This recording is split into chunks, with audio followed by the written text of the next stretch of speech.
I used to think my life was a fairy tale. Not the kind with magic wands, but the kind that felt safe. My husband, David, was the most honest man I knew. He was an accountant. He loved his coffee black, his books organized, and he never, ever lied to me. At least, that's what I told myself for 10 years. But everything changed exactly 1 month ago. It started with a phone call at 8 p.m. on a rainy Tuesday. We were sitting on the couch, watching a movie. David's phone buzzed on the coffee table. I saw the screen. It was an unknown number. Usually, David would just ignore it or answer right there. But this time, his whole body went stiff. He looked at the phone like it was a poisonous snake. He didn't say a word. He just grabbed it and walked out onto the balcony, closing the glass door behind him. I watched him through the glass. The rain was pouring down, soaking his shirt, but he didn't even notice. He was talking fast, his face pale, shaking his head. When he came back inside, he looked like he'd seen a ghost. "Who was that?" I asked. My heart was already starting to race. "Just work, Amanda," he said.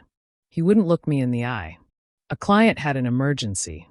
I have to go into the office for a bit." "At 8:30 p.m.? In this rain?" "Yes," he snapped. He had never used that tone with me before. It was cold. It was sharp. He left that night and didn't come back until 4 a.m. I stayed awake the whole time, sitting in the dark, listening to the clock tick. When he finally walked in, he smelled like rain and something else, something like a hospital. He didn't come to bed. He went straight to the shower. The next morning, the man I loved was gone. In his place was a stranger who didn't smile, didn't eat, and didn't talk. He started locking his phone. He started taking long walks in the middle of the night. I tried to tell myself I was being crazy. I told myself it was just stress from work. But then I found the first real clue. I was cleaning the house on Saturday while David was at the gym. I picked up his jeans from the floor and felt something in the pocket. It was a crumpled piece of paper. I opened it, thinking it was a grocery list. It was a bank receipt. David had withdrawn $5,000 in cash from our joint savings account. $5,000. We were saving that money for a down payment on a new house. My hands started to shake. Why did he need that much cash? Why didn't he tell me? Suddenly, every true crime story I'd ever heard started playing in my head. Was he gambling? Was he being blackmailed? Or was there another woman? I sat on the edge of the bed, holding that tiny piece of paper, and I realized something terrifying. The man sleeping next to me was keeping a secret so big it was eating him alive. And I realized that if I wanted to save my marriage, I had to become a detective in my own home. I didn't know it yet, but that bank receipt was just the beginning. What I was about to find out would change our lives forever. I didn't say anything to David that night. I put the bank receipt back in his pocket and watched him eat dinner in silence. He looked exhausted. There were dark circles under his eyes, and his hands were shaking as he held his fork. I wanted to scream. I wanted to grab him by the shoulders and ask, "Where is our money, David? Who are you talking to in the rain?" But I stayed quiet. I realized that if I asked him, he would just tell me another lie. And I couldn't handle another lie. The next few days were like a bad dream. David started coming home even later. He stopped eating my cooking. He would just grab a piece of bread and lock himself in the home office. One night, I stood outside the door and listened. He was crying. My husband, the strongest man I knew, was sobbing quietly behind a locked door. My mind was spinning with terrible thoughts. Was he in debt? Was he taking drugs? Or was he seeing someone else? Every time I saw a news report about a crime or a missing person, my heart jumped. I felt like I was living with a ticking time bomb. Then, on Thursday, I found the second clue. David had left his coat on the chair before going for his midnight walk. I searched the pockets again. This time, I didn't find a bank receipt. I found a small, white card. It was an appointment card for a hospital, St. Jude's Medical Center. On the back, someone had written, Room 402. Payment due Friday. That was it. I couldn't wait anymore. The next night, David said he had to go to the office to finish some paperwork. He kissed me on the cheek, but his lips felt like ice. As soon as his car pulled out of the driveway, I grabbed my keys. I followed him. I kept my headlights off for as long as I could. I stayed far behind his silver car, my heart pounding so loud I could hear it in my ears. He didn't go toward the city where his office was. He drove toward the old part of town, the part where the buildings are broken and the streets are dark. He pulled into the parking lot of St. Jude's Hospital. I parked my car across the street and waited. I saw him get out of the car. He wasn't carrying a briefcase. He was carrying a small bag of groceries and a thick envelope. I knew what was in that envelope.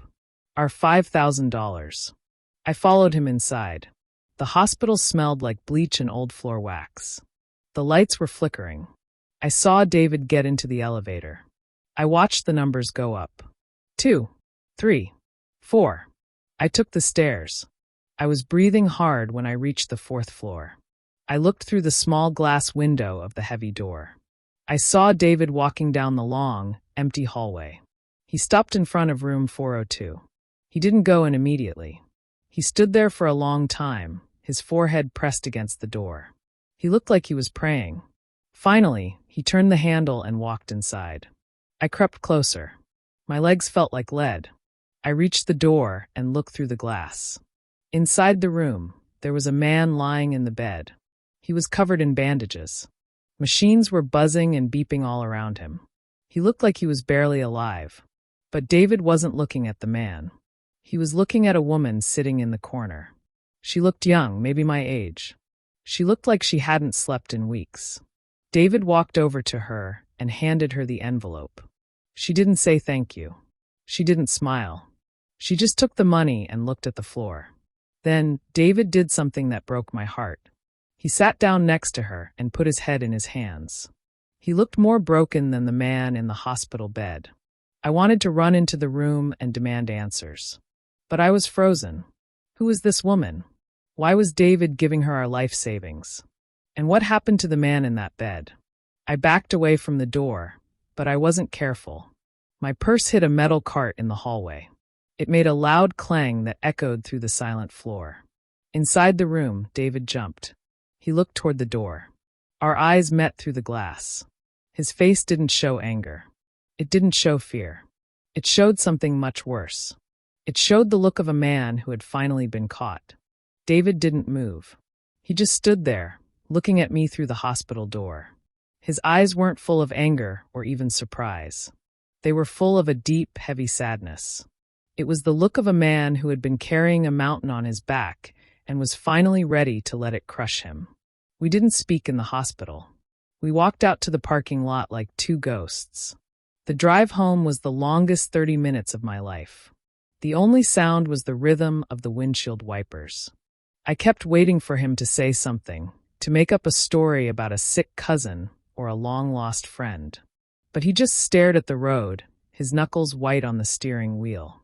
When we finally walked into our house, the silence felt like a physical weight. I didn't even take off my coat. I stood in the middle of the kitchen and looked at him. "Who is he, David?" My voice was a whisper, but it sounded like a scream in the quiet room. "And who is that woman?" David sat down at the kitchen table. He looked small. He looked like he had aged 10 years in a single month. He took a deep breath, and then the words started pouring out of him like a broken dam. "It was the night of the storm," he started, his voice shaking. "The Tuesday I came home late. I was driving back from the office. The rain was so heavy I could barely see the end of my own car. I was tired, Amanda. I just wanted to get home to you." He paused, his eyes fixed on his hands. I was turning the corner near the old bridge. Suddenly, there was a flash of something white in the road. I slammed on the brakes, but the road was slick with oil and rain. I felt the thud. It was a sound I will never forget as long as I live.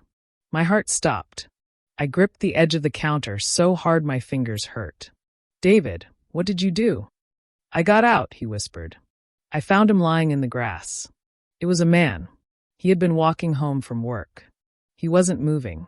There was so much blood, Amanda. I panicked. I looked around, and the street was empty. No witnesses. No cameras. I was so scared of losing everything. My job, our house, you. I I got back in the car and I drove away. I felt like I had been punched in the stomach. My husband, the man I thought was the kindest person on earth, was a hit-and-run driver. But the phone call? I asked, my head spinning. The next day, I couldn't eat. I couldn't sleep. I went back to that spot, and the police were there. I found out he was in the ICU. A few days later, a woman called me. She didn't call the police. She called me. My license plate had fallen off at the scene. She found it. She told me she wouldn't report me if I paid for his surgery. His name is Mark. He's a father of 2. He has no insurance, and his family is broke. David looked up at me, tears streaming down his face. That's where the money went. Every cent we had. I've been going there every night to check on him. I've been giving her cash so she can pay the doctors. I thought if I could just save his life, maybe I could live with myself. But the guilt, Amanda, the guilt is killing me more than a prison cell ever could. I looked at the man sitting in my kitchen. He wasn't a monster, but he had done a monstrous thing. He had tried to buy his way out of a mistake, and in the process, he had turned our life into a lie. She's not blackmailing me anymore, David said, his voice breaking. She told me today that Mark might never wake up. She told me to stop coming. She said no amount of money can fix what I broke. He pushed a small pile of papers across the table. It was a confession. He had written it all down, the time, the place, the accident. I was going to go to the police tomorrow morning, he said. I just wanted one last night with you where you didn't hate me. I looked at the confession, then at my husband. Our perfect life was over. There was no going back. The man I loved was a criminal, and the man in room 402 was a victim of his fear. I looked at the confession on the table. The ink was still wet, just like the tears on David's face. For 10 years, I thought I knew everything about this man. I thought he was perfect. But perfection is a lie. Real love is what happens when the perfection breaks. I didn't scream. I didn't pack my bags. I just sat down across from him and took his hand. His skin was ice cold. Why didn't you tell me that night, David? I asked. Because I didn't want you to look at me the way you're looking at me right now, he whispered. Like I'm a criminal. Like I'm a coward. I don't think you're a coward for being scared, I said, my voice finally steady. But you were a coward for running away.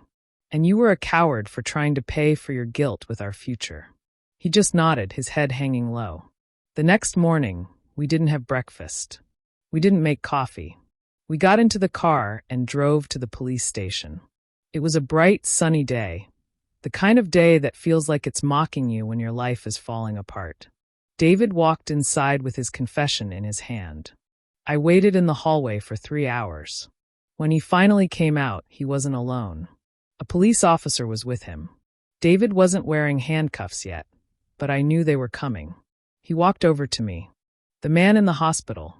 Mark, he woke up this morning, David said. A small, sad smile touched his lips. He's going to live, Amanda. That was the first time in a month I saw David breathe properly. The weight wasn't gone, but the ghost was. David had to go to court. He lost his job.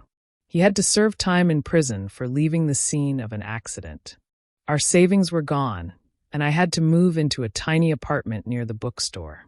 My perfect life was completely destroyed. But every Sunday I visit him. We sit behind a glass partition. We talk through a phone. We don't talk about numbers or accounts or the perfect house we were going to buy. We talk about the truth. We talk about how to be better people. I also visit the hospital.